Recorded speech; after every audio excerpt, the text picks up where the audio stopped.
ನನ್ನ ಪ್ರಕಾರ ಎರಡು ಭಾಳ ಪ್ರಮುಖವಾದಂಥ ಅಪಾಯ ನಿಜವಾದ ಇತಿಹಾಸಕ್ಕಿದೆ. Real history has two major threats. One is our WhatsApp graduates, the second is social media. ನೀವು ನೋಡಿ, ಇದು ಯಾಕೆ ಹೇಳ್ತಾ ಇದ್ದೀನಿ ಅಂದರೆ, ಡಿಮಾನಿಟೈಸೇಷನ್ ಆದಾಗ ಕೆಲವು ಜನ ಆರ್ಥಿಕ ತಜ್ಞರಂತ ಕೂತಿದ್ರು ಟಿ ವಿ ಚಾನೆಲ್ಗಳಲ್ಲಿ. ಯಾವಾಗ ಇಂಡಿಯಾ ಪಾಕಿಸ್ತಾನ ಅಥವಾ ಇಂಡಿಯಾ ಚೈನಾ ಯುದ್ಧ ಆದಾಗ ಅವರೇ ಮಿಲಿಟರಿ ಸ್ಟ್ರಾಟಜಿಸ್ಟ್ ಆಗ್ತಾರೆ.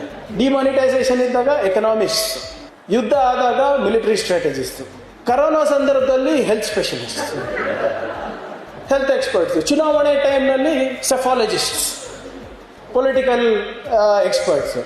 ಇಂಥದ್ದೇನಾದರೂ ಸುದೀಪ್ ಅವ್ರು ಹೇಳಿದಾಗ ಯಾವುದೋ ಒಂದು ಕಾಂಟ್ರವರ್ಸಿ ಆದಾಗ ತಮಿಳುನಾಡಿನಲ್ಲಿ ದೇವಸ್ಥಾನದ ಅದ್ರದ್ದು ದೀಪದ್ದು ಅದ್ರದ್ದು ಕಾಂಟ್ರವರ್ಸಿ ಆದಾಗ ಅವರು ರಿಯಲ್ ಹಿಸ್ಟೋರಿಯನ್ಸ್ ಆಗ್ತಾರೆ. ಬೇರೆ ಡಿಗ್ರಿ ಪಡೆದವರು ಅವರು ಇವರೆಲ್ಲರೂ ವೇಸ್ಟ್. ಇವ್ರು ಇರೋರೇ ಬಾಡಿಗೆ ಭಾಷಣಕಾರರು ಒಂದು 4 ಜನ ಇರ್ತಾರೆ. ಪ್ರೈಮ್ ಟೈಮ್ನಲ್ಲೂ ಅವರೇ ಬರ್ತಾರೆ, ಸೋಷಿಯಲ್ ಮೀಡಿಯಾನಲ್ಲೂ ಚಾನೆಲ್ ಅವರೇ ಓಡಿಸ್ತಾರೆ.